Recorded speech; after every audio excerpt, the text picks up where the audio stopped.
The morning sun rose over the rugged hills of Greece, spilling golden light across the narrow pass of Thermopylae. The wind carried the scent of the sea and the sound of distant gulls, but beneath that beauty lay a tension that stretched like a drawn bowstring, for in that narrow strip of land, where mountains kissed the Aegean, the fate of Western civilization was about to be decided by 300 men. These were no ordinary soldiers. They were Spartans born in the crucible of discipline, hardened in the fires of endless war, and trained to hold the line against any foe, no matter how overwhelming. Their King Leonidas stood among them, a figure of quiet iron, his eyes scanning the horizon where the dust of Persia's vast army began to rise. The invasion of Greece had begun, and the world held its breath. Long before the clash at Thermopylae, the winds of war had already started to stir in the east. Persia, under its god King Xerxes, was an empire without limits, stretching from the mountains of India to the deserts of Egypt. Xerxes' armies were a tide of men and beasts, endless as the sea, numbering in the hundreds of thousands. Their goal was simple vengeance and domination. His father, Darius, had once sent his legions against Greece, only to be humiliated at Marathon. Xerxes swore an oath to avenge that defeat, to crush the defiant Greeks and make them kneel before the Persian throne. As word of his massive invasion spread, the small city-states of Greece trembled. Some debated surrender, others prayed to their gods, but one city stood unmoved: Sparta. In Sparta, courage was not an act, it was a way of life. From the moment a Spartan boy could walk, he was taken from his mother and cast into the Agoge, a brutal system that taught him pain, endurance, and absolute obedience. They were forged to be perfect warriors, silent, efficient, and unbreakable. Leonidas, their king, was not above them but among them, bound by the same oaths, living by the same code. When the call came to defend Greece, the Spartans knew their duty. The council of elders warned him that leading the full army would violate a sacred festival, the Khania, but Leonidas refused to stand idle. A king must lead, he said simply, and where I go, my men will follow. He chose 300 of his finest all-fathers, so that their bloodlines would not end if they fell. The march to Thermopylae began under a crimson dawn. The 300 Spartans were joined by Alcestis, Thebans, and soldiers from other city-states, but they knew the heart of the defense rested on them as they moved through the countryside. Peasants and farmers watched in awe. The Spartans walked as one, their bronze shields gleaming, their crimson cloaks rippling in the wind like tongues of flame. There was no fear in their eyes, only purpose. They were walking toward death, and they knew it. But for them, that death had meaning. It was a sacrifice to preserve freedom against tyranny. The narrow pass of Thermopylae, the hot gates, was chosen for the battle because it nullified Persia's overwhelming numbers. Flanked by steep cliffs on one side and the sea on the other, it was a choke point where few could hold back many. Leonidas inspected the terrain himself, running his hand along the rough stones and listening to the distant hum of the waves. "This," he murmured, "is where we stop them." The allies built walls of rock and timber to block the wider paths, while the Spartans fortified their minds for what was to come. Across the gulf, Persian scouts returned to Xerxes, with reports of the defenders, only a few thousand Greeks standing in their way. The great king laughed. "A handful of men," he said, "then Greece shall fall by sunset." But he did not yet understand what kind of men they were. As night fell, campfires dotted the Greek encampment like stars fallen to earth. The Spartans sat in silence, sharpening their spears, polishing their shields, checking the straps of their armor. They spoke little, for words were not their strength. Each man knew what tomorrow would bring. Leonidas walked among them, his presence calm and steady. He spoke not of victory but of duty. "Remember this," he told them, "the name of Sparta must never be spoken with shame. Tomorrow we show the world what it means to be free." The men nodded, their faces hard as iron. Some whispered prayers to Ares, the god of war. Others thought of wives and children left behind. On the other side of the pass, the Persian camp stretched beyond sea to sea of tents, banners, and firelight. The air trembled with the sound of drums and marching feet. Xerxes himself sat upon a golden throne overlooking his army, adorned in jewels and silks, a god among men in his own eyes. His generals boasted of swift victory, of how easily the Greeks would break. Yet, amid the laughter and arrogance, one of his commanders spoke with hesitation. "Majesty," he said, "these Spartans, they are no ordinary soldiers. Their courage is legend." Xerxes smiled coldly. "Then we will see if legends bleed." As dawn broke again, the mountains echoed with the sound of horns. The Persians advanced, a shimmering wall of men and metal. Arrows darkened the sky, but the Spartans raised their shields, forming a perfect wall of bronze. The first wave crashed against them and broke. Spears thrust with deadly rhythm, shields slammed, and Persian bodies fell in heaps. The narrow pass worked to the Spartans' advantage. Only a few could attack at once, and the Spartans met them with precision born of endless training. Their phalanx held firm, each man protecting the one beside him, each death matched by 10 of the enemy. Blood stained the ground, the air thick with cries of battle and the scent of iron. Hours turned into days. Wave after wave of Persians came, only to be repelled. The Spartans fought like demons, laughing in the face of death, their discipline unshaken. Even the immortals, Xerxes' elite guard, failed to break their line. Leonidas himself fought at the front, his spear flashing, his voice carrying above the din, "Hold the line. For Sparta, for freedom." His men responded with a thunderous roar, pushing the invaders back once more. It was more than battle, it was defiance made flesh. By the end of the second day, the Persian dead covered the field, and Xerxes began to understand. He had brought an empire, and still he could not move a few hundred men. Frustration turned to rage. "Find me another way around," he commanded, and fate answered him. A Greek traitor named Ephialtes, seeking gold and favor, revealed a hidden path through the mountains away to outflank the defenders. When Leonidas heard of the betrayal, he knew their end had come. But he did not retreat. He gathered his men under the fading light and told them what had happened. Some of the allies withdrew, but the 300 stayed. "Go," Leonidas said to the others, "tell the world that free men stood here." That night, the Spartans prepared for their final dawn. They ate their last meal together, spoke of home, and laughed as if the shadow of death were a friend. When one soldier asked what message to send to their wives, Leonidas simply said, "That we did our duty."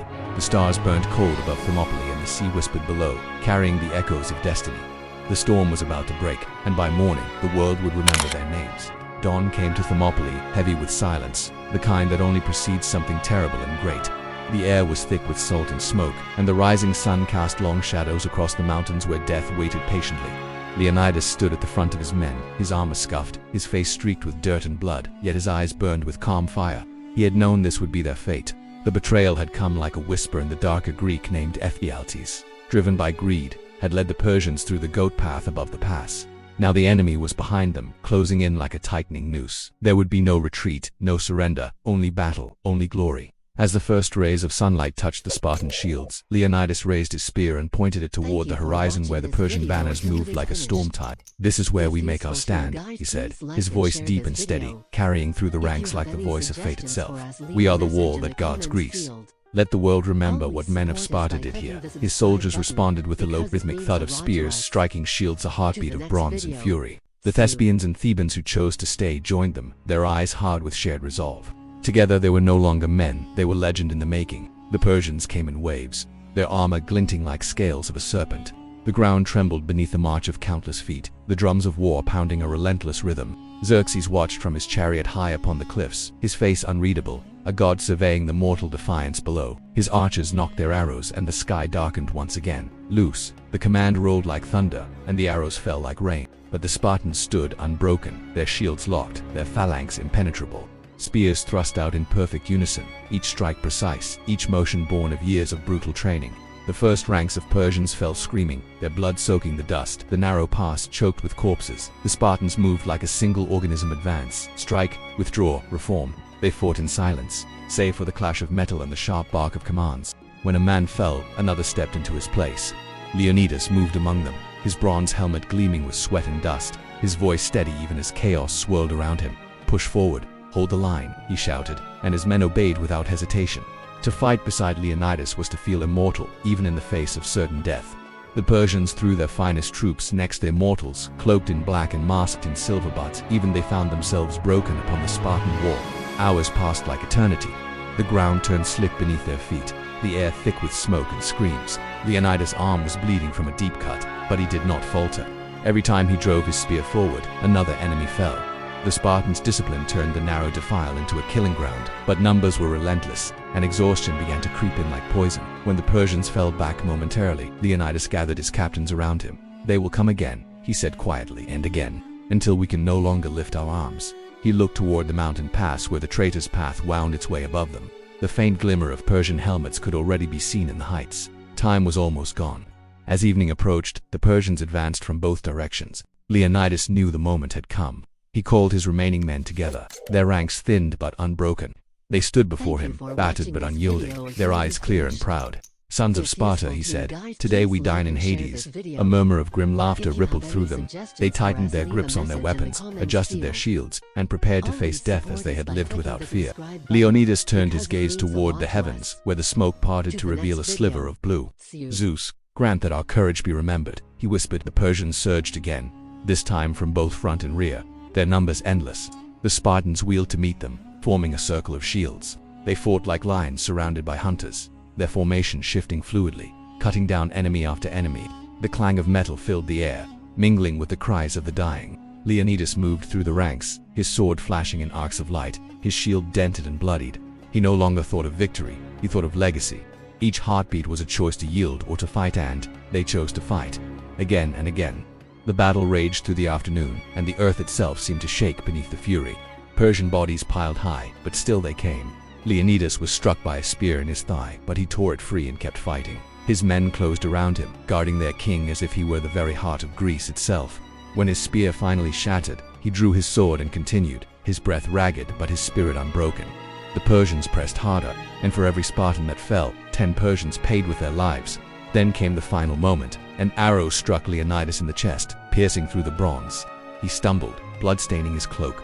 But before he fell, he hurled his broken spear at the Persian commander leading the assault. The weapon flew true, striking the man in the throat. The Persians recoiled, stunned. Leonidas sank to his knees, the world fading around him. His vision blurred, but he could still see his men fighting, roaring defiance against an empire. With his last breath he whispered, "Sparta, forever." Then he fell, and the king of the Spartans was gone. A roar rose from the Persians as they surged forward to claim his body, but the Spartans went mad with fury. They fought not as men but as avenging gods, driving the enemy back again and again. 3 times the Persians tried to seize Leonidas' corpse, and 3 times they were repelled. The ground beneath him became sacred, soaked in blood and honor. When the last Spartan finally fell, his sword still in his hand, the pass fell silent except for the moan of the sea and the whisper of wind through the mountains. When Xerxes finally descended to the battlefield, he looked upon the carnage in disbelief. Thousands of his men lay dead, and the Spartans, only a few hundred, had held them for days. Rage and awe warred within him. He ordered Leonidas' body mutilated, but even he knew, deep down, that he had not truly won. For though he claimed the pass, the Spartans had claimed eternity. As night fell upon the dead, the fires of Persia burned bright, but the flame of Greece burned brighter still.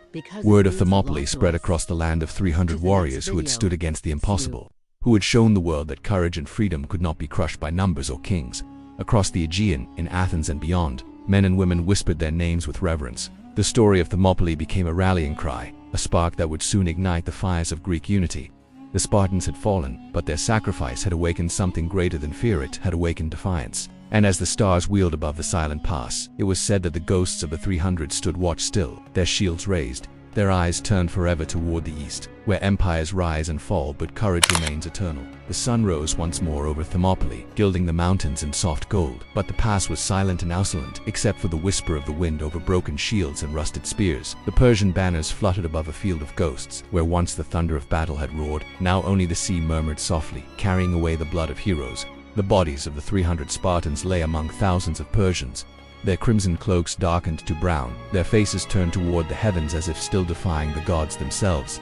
Leonidas' body, brutalized and displayed by Xerxes' order, hung from a wooden frame near the Persian encampment, a warning meant to break the spirit of Greece, but it did not. It only hardened it. For across the land, word of the stand of Thermopylae spread like wildfire, carried by messengers, sailors, and whispers that leapt from city to city. And with it spread a single truth: freedom could not be conquered by fear. In Athens, men gathered in the agora to hear the tale. They listened in stunned silence as survivors and messengers recounted how 300 Spartans and their allies had held off an empire for days, killing tens of thousands, refusing to yield even when surrounded. The old and the young wept alike, not in sorrow, but in pride. The poets began to compose verses that would echo through the centuries. "Go tell the Spartans, stranger passing by," one wrote, "that here, obedient to their laws, we lie. It was not defeat, it was immortality."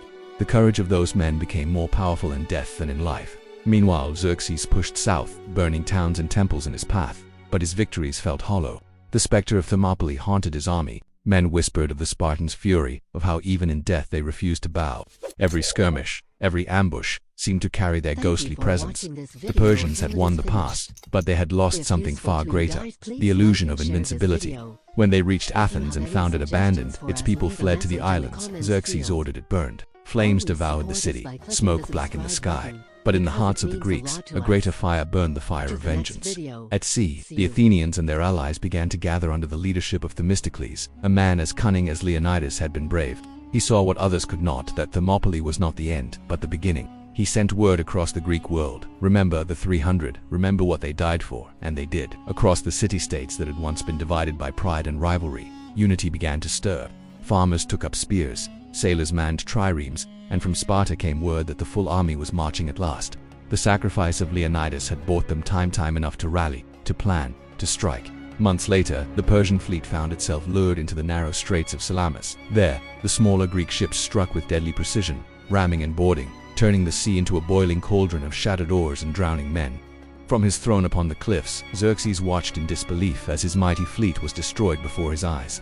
Themistocles had outwitted him, just as Leonidas had defied him. When the battle was done, the waters of Salamis shimmered with wreckage and death, but Greece still stood. And in every victory cry, every clash of oars, the memory of Thermopylae lived on. Back in Sparta, the widows and mothers of the 300 walked through the streets in silence.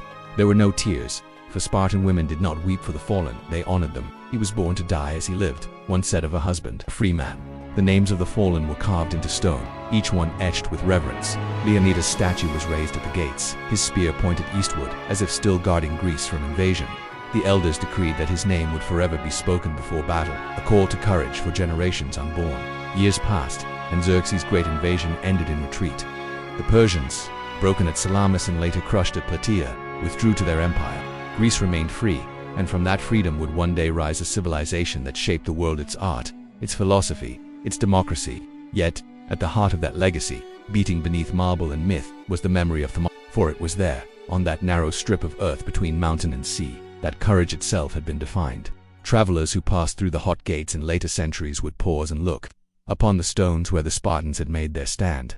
The walls were gone, the battlefield overgrown, but the air still felt alive with something ancient, something sacred. They said you could still hear the clash of bronze if you listened closely when the wind blew from the sea. The poets of Rome and the philosophers of the East would speak of the 300 as symbols of virtue, sacrifice, and the unyielding human spirit. Empires would rise and fall, kings would be forgotten, but the tale of Leonidas and his men would endure. For in that stand against impossible odds, the Spartans had given the world a lesson that outlived stone and sword, that freedom has a price, and that courage, when pure and absolute, can outshine even the might of empires. Their defiance was not born of hate, but of love for their home, their brothers, their way of life. They fought not because they thought they would win, but because they knew that to surrender would be to lose everything that made them men. Even now, centuries later, their story stirs the blood of all who hear it. Soldiers study their discipline, leaders quote their resolve, and nations invoke their example when facing overwhelming odds. In every heart that refuses to yield, in every voice that says no to tyranny, the spirit of the 300 lives on. And though the world has changed beyond anything they could imagine, their message remains the same, that courage, once kindled, never truly dies. At sunset, when the mountains of Greece glow with the same red that once stained the fields of Thermopylae, the ghosts of the 300 still stand watch. They guard not the land, but the idea that some things are worth dying for. And in the echo of the waves that crash upon the hot gates, you can almost hear their king's final whisper, "Remember us." And so the world does.